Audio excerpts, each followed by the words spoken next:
Welcome, everyone, to this second part of our Copa America episode.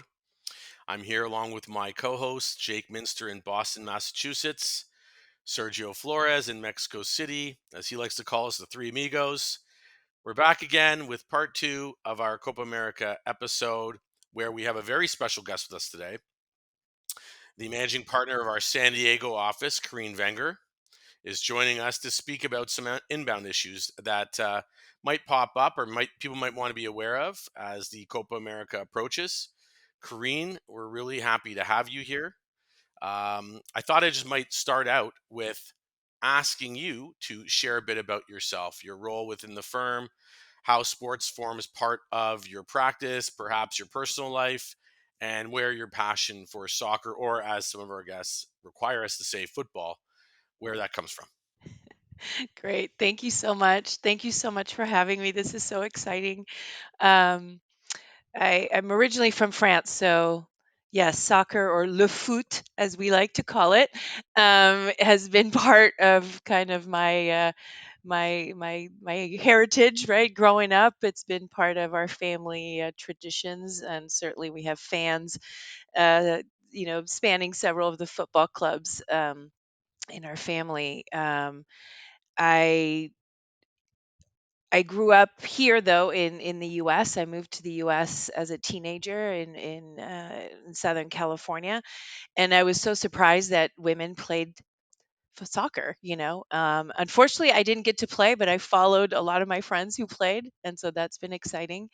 Um, I've been with the firm for 24 years, and part of my practice, I've always represented athletes. Um, a couple just recently soccer players, so that's also quite exciting for me. And in but back in the day, we used to be able to accompany folks to the U.S. consulates, and so a lot of the teams would call on us to quickly go to the consulate in Tijuana, just 30 minutes south of here, to get that visa appointment so that they could go and make the critical match, right? In another country and be able to come back. Um, so yeah, I'm pretty passionate about it. I am not probably not as passionate about it as you are. I'm more the international competition fan, and obviously '98 World Cup for France was one that goes down in history. On Bastille Day of all days. On Bastille Day, I mean, I think even my 80-year-old grandmother was celebrating with her neighbors, and so yeah, so les Bleus hold a special place in my heart for sure. That's great. I love that we now have we had soccer, football, and it's what la foot, right? Le La, foot, la yeah, foot. Yeah, le that's that. foot, yeah. Let's see how many more we learn along this journey. Corinne, thank you so much for being here. So, with excitement that's building for this upcoming Copa America, what should traveling fans, players, and staff be mindful of when they're requesting entry to the United States? Yeah, so that's a great question. I mean, planning ahead is probably the biggest advice, most important advice I can give to um, teams and fans alike, right? The regulations allow for professional athletes to come to the US and compete in international competitions under what's called the B1 business visitor visa. Um, the fans, of course, would come under visitors. And so, for those that need to actually obtain a physical stamp in their passport and schedule an appointment at a U.S. consulate abroad, planning early is going to be really critical. Thanks, Green. So, as you know, there are significant differences between many of the countries that are competing in this Copa America. You have North American countries, Central American countries, and South American countries. What are some of those differences in obtaining that visa stamp or going through that immigration process to come to the U.S.? Yeah, that's a great question, and some will have it a bit easier for sure, right? Canada, for example, is visa exempt. Yeah, so hop on a plane, you're good to go, basically, and that's for the teams and the fans alike. Some countries are part of a group where from a visitor standpoint, they are visa waiver eligible. So in our Copa America group, we've got Uruguay and Chile, for example, fit into that. Um, so same thing, they could, as long as they register via ESTA and there hasn't been other issues that, with immigration and whatnot that would prohibit their entry, it's a pretty straightforward process as well. Word of caution though, check your passport, make sure it's valid. I know that's a basic one, but Yeah, but it it could, happens a lot. it Yes. happens a lot, right? And then the wait times on that side could impact things as well. So um, and then you have the last bucket, right? It's going to be those countries who do need to secure that visa stamp at the U.S. consulate. So checking if you have one, what's the validity period?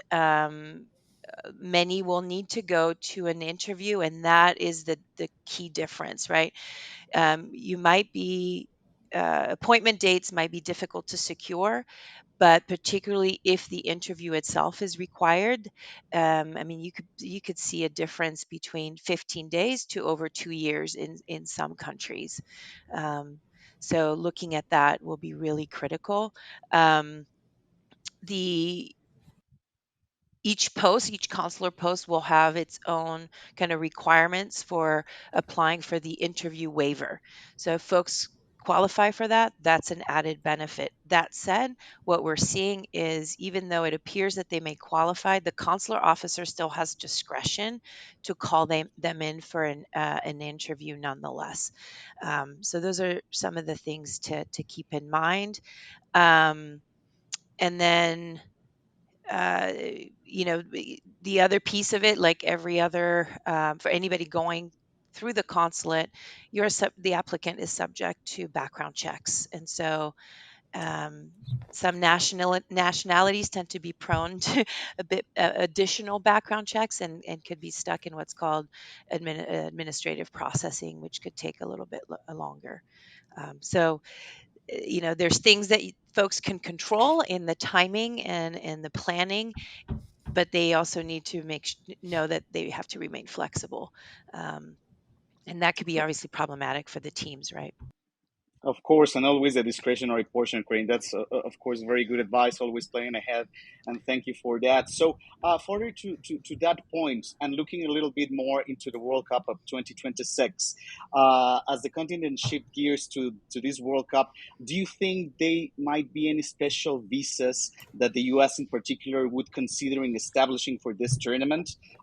Perhaps coordinating with Canada and Mexico for the World Cup? What's your take on this?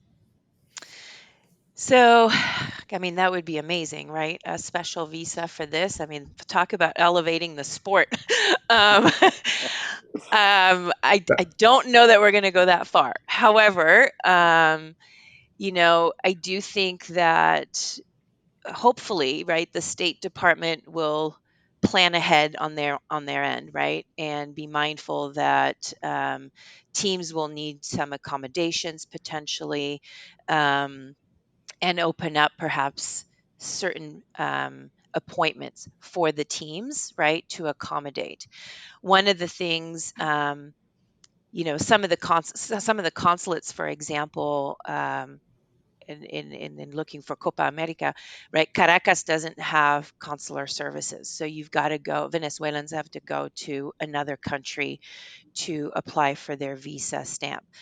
So there are other options, certainly, as applying as a third country national. Um, but it is going to require some, I think, collaboration with the State Department and the consular post. One of the things that, and I don't know of how many countries are impacted by this, but the U.S. has an agreement with other countries on visa reciprocity, which means that not all visas are issued for the same duration. Most will get a 10-year visa with multiple entries. Some will get less. Russia, for example, gets 3 years. So, okay, 3 years, we can plan ahead, especially because they won't be applying in Russia. They need to start looking at other consular posts, right? But they can plan well in advance, and still, when the visa gets issued, they have enough time to cover the tournament, right? But if you're looking at Iran, for example, they're getting a visa for 3 months with only one entry. So when you're talking about the competition spread out over 3 countries, how does that impact the sequence of entries back to the US, right? So different things to think about for different countries. And again, hopefully the State Department will, in each at the consular post in Mexico and Canada, particularly Mexico, because right now the consular appointments in Mexico are are really hard to obtain. Yeah, we're taking quite some time to get. Right. So hopefully, right, they designate maybe a post where it's like, okay, this is the post for the World Cup teams. And we've seen, right, if we look back with the pandemic, for example, we certainly have seen post amenable to emergency appointments. And so there are ways, right? There are ways. But I think that some of the teams will have to really be mindful of the logistics as the tournament uh, rolls out. We had an episode, Karine, and we spoke about the schedule and the way Yeah. that FIFA is looking to sort of manage the games and who plays where. And they're in geographic hubs, but some of those hubs span different borders. Right. So you could have US Canada, you could have US Mexico. And so, you just to reiterate what you're saying about logistics, once we know who's playing where, you know, for example, we have African countries, Asian countries, and with the Mhm. increased number of teams, you're going to have more impacted countries. Who will those countries be? Right. Which I think dovetails into, I think, what Jake, I think, wants to ask next. Yeah, Rick, that is definitely a concern, and we probably we're going to get that schedule when that schedule does come out. It's going to be, like Karine said, very very important to plan ahead. Um, but we do have another big event happening in the United States this year, and that's going to be the presidential election. So, Karine, I did want to ask you: do you see any concerns or changes with a change in the administration for the 48 participating countries in the World Cup? So, look, the only thing I can base it on is the past, right? And then kind of predict or at least be mindful and aware of what potentially could happen, and then kind of for the teams to really think about, okay, what's plan B, right? Or C even. Um, so, you know, when we talked about State Department staffing issues. Certainly, during the pandemic, we saw serious cuts in the personnel. Some posts are still recovering, um, but if there are further cuts under the new administration, or perhaps either we're not having additions of personnel, or personnel is not timely replaced as the consular officers rotate out of their post, that could further exacerbate the issue for sure. So something to, again, a factor that could impact timing. Um, we could see an increase in administrative processing, right? There could be a bit more scrutiny for certain nationalities that could make it quite difficult to obtain that visa on a timely basis. And then, hopefully this, I don't even want to say it out loud, but obviously we've seen travel bans imposed by the Trump administration, significant travel bans under executive order, right? So, um, if that were to be implemented again, depending on which nationalities, but we did have one that included 6 Muslim majority countries, and others, right? And so that certainly would add to the complexity there. And again, going back to the scheduling, right? So this is obviously to the U.S. Would FIFA take a look at the schedule and accommodate accordingly then? Um, to allow for the competition to continue. And yeah, I mean that's a great point. And I will say that the United States did make this joint bid with Canada and Mexico during the Trump administration, and all three administrations had to agree to have this free travel, open travel into the U.S. Not without a visa, but to allow people to come in and enjoy the event. It's a World Cup. It's for the world to enjoy. But like you said, Karine, you just never know in politics what might happen. Yeah. Of course. And taking on that, and now that we're with the predictions, Karine, I would love to ask you, who do you think will win this Copa America? Well, so that's a tough one because my predictions are based solely on emotions and not statistical analysis. They're your predictions, That's and that's perfect. okay.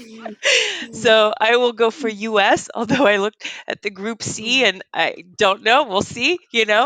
At the end of the day, I'm a big underdog supporter. So that might just be the So way I we land. I think we know what your answer will be based on how you introduced yourself and the what you shared. But this is what everyone will be playing for. The Yeah. final taking place in New Jersey in 2026. Um, it may not be a secret, but who do you think will be taking this lovely, well, not this, but this Yeah. lovely trophy home come 2026? Allez les bleus all There we the go. way. There we go. It'll be a much bigger version of that trophy, Rick. That might be the most predictable answer we've heard all episode. But it certainly it can be true. It's Hey, a it can great be true. team. Of You course, it can have be true. very fast Of players. You have course, it can be true. Mbappe, Dembele. It's a great. And I forgot to compliment you on your scarf and your jersey, Kareem. They're just Yes, awesome.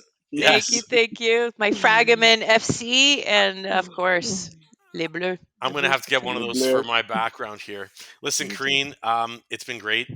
Thank you so much for your time. I think the audience may have learned a few things today, which I think are really important. And, I don't think this will be the last we speak to you before the World Cup does happen. So I'm not going to say goodbye. I'm going to say see you soon. But Sounds thank good. you again for your time. And for the audience, we will be back later this summer once the Copa America has completed and the Euros have completed as well. And we'll be shifting gears likely to Europe, where we also have the Paris Olympics going on. So there's a lot in the sporting realm, all of which include a lot of soccer slash football slash le foot. So I think we've all sort of learned something here today. Thank you again, Karine. I hope you have a great day. And Thank to you. the audience, we'll see you all soon. Thank you so much, Thanks, everyone. guys. Thank Thank you, you. My everyone. pleasure. Bye bye. Bye bye.